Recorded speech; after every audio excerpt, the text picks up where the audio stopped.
Hi everybody, I'm Ryan Funk and this is Breaking the Fourth Wall, the reality behind reality television. Over the next couple of minutes, we're going to be talking about editing and story production in use to manipulate meaning and perception, which result in a fabricated storyline that more often than not emphasize stereotypical character tropes in reality television. Using these tropes as this type of story communication comes with real-world consequences that end up directly affecting the people showcased on these programs as opposed to the mastermind producers and editors behind the scenes. To get the full play-by-play, we're going to be taking a closer look at two examples from two popular American-based reality television shows, RuPaul's Drag Race and the Real Housewives franchise. Through these examples, we'll be able to determine why the current persuasive strategy used by editors and production companies should be replaced with a dialogue strategy moving forward to correct issues of the past. Please be advised and cautioned that the following presentation contains spoilers of the aforementioned shows, explicit language, and mention of sexual situations, self-harm, substance abuse, and serious death threats, particularly towards individuals of color. Similar to creating casts of characters for a scripted television series, producers of reality television handpick subjects for their shows that will be able to tell the stories they want to tell. Now, you might be asking yourself, why is story so important for a show that's supposed to be based around real life? That's a great question. According to Lisa Cron, a UCLA writing instructor and reality media consultant, the experience of a good story can actually release dopamine, the neurotransmitter that plays a big role in the brain's reward system. And a good story allows for the audience to gain empathy for whoever the protagonist is and allows them to be more sympathetic to the situation. Between strategic casting and story production, the mastermind editors are able to easily manipulate meaning and virtually create whatever storyline they need in order to move the show along. Many times, these storylines emphasize stereotypical character tropes such as the villain edits, the underdog, the weirdo, and even the stuck-up diva. A perfect example of character trope casting is the original cast of The Real Housewives of New York City. The Real Housewives of New York became the first official spinoff following the success of Real Housewives of Orange County. Premiering in 2008 at the peak of the Great Recession, Real Housewives of New York follows the public and personal lives of 5 wealthy working women in Manhattan.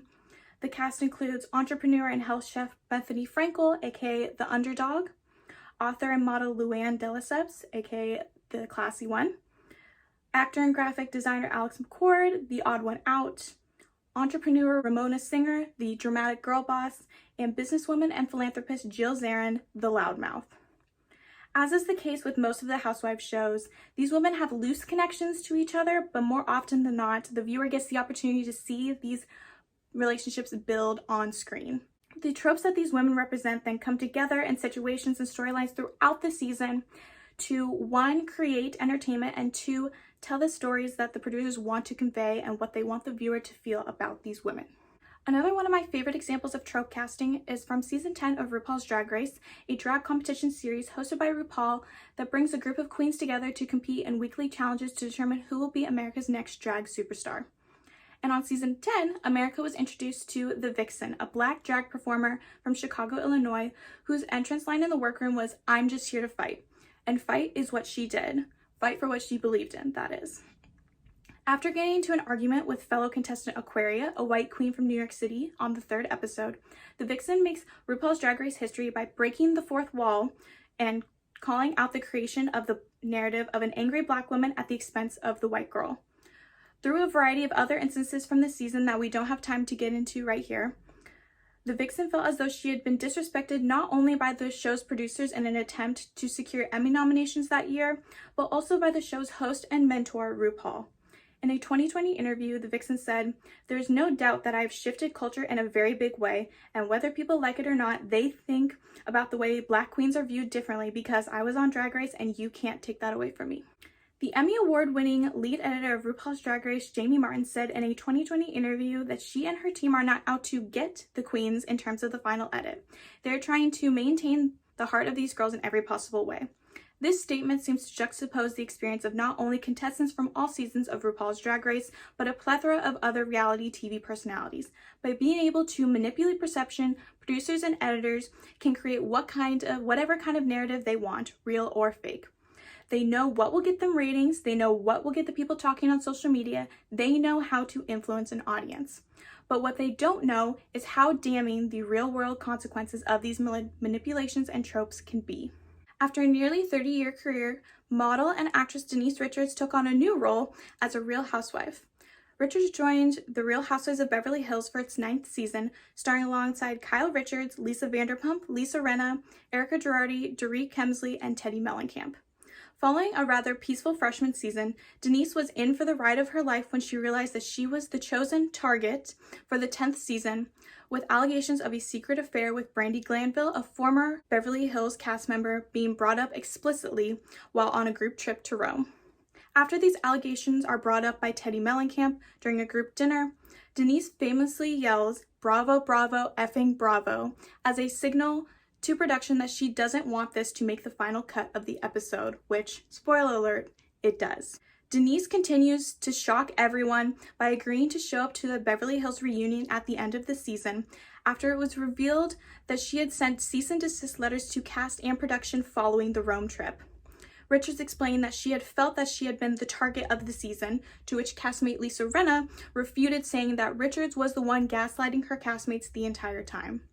After having every last bit of her personal life torn into for the better half of the year by cast and production, Denise decided to exit the show in September 2020 after just 2 seasons.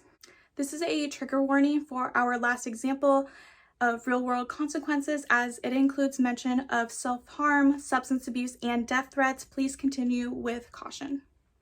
In February 2020, the world was introduced to Tongan-American drag performer from New York City, Brita Filter, as she was the first to enter the workroom on season 12 of RuPaul's Drag Race. Having an iconic reputation in the New York City drag scene, Brita's confidence coming into the race was taken by producers and twisted to come off as arrogance to the audience. Following an on-camera feud with fellow contestant Aiden Zane, where Brita was accused of verbally bullying Aiden and her elimination on episode 7, Brita began to receive an influx of hate and backlash online. After her elimination, Brita posted the following to her public Facebook page. "I've never been so grateful to be eliminated from a show that I worked so hard to be on, so that the hundreds of hate messages and emails and death threats a day could slow down, not stop. A New Yorker emailed me and said, if I ever see you on the platform and the train is coming, I will push you in front of the subway because you are a disgrace to NYC. I understand we are all going through it. These circumstances are not normal, but come on, this is a show."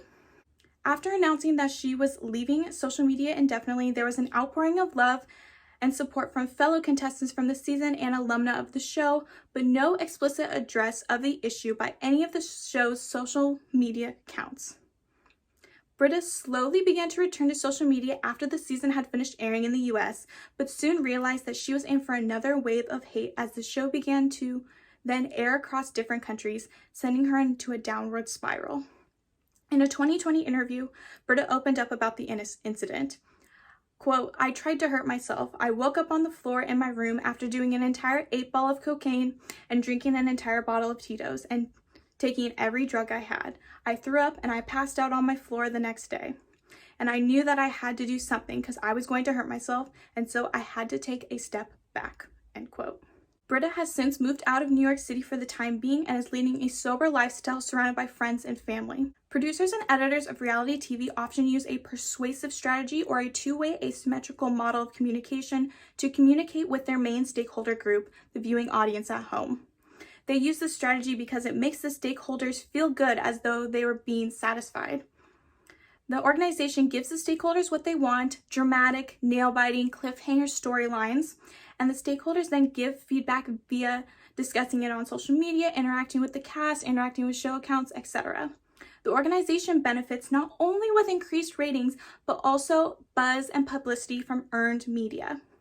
With an increased influence that social media has not only in the culture at large, but also within the sphere of reality television culture, associated teams within that sphere must adopt a dialogue strategy where there's a reciprocal relationship between the organization and the stakeholder. There needs to be a movement back towards using social media as a tool for discussion and community rather than a tool of violence and hate. Dialogue strategy is all about having both camps engage and exchange ideas, create constructive conversations, and participate in a two-way symmetrical model of collective problem solving. There are hundreds of examples, but as we have seen in RuPaul's Drag Race and The Real Housewives, it is clear that there's a lot more work to be done in the reality television sphere. By being more media literate and able to see through the cracks, reality television viewers can easily identify fabrication and storylines and thus be able to hold those responsible for the manipulation accountable and attempt to change the standard for a relationship between reality television shows and their audience.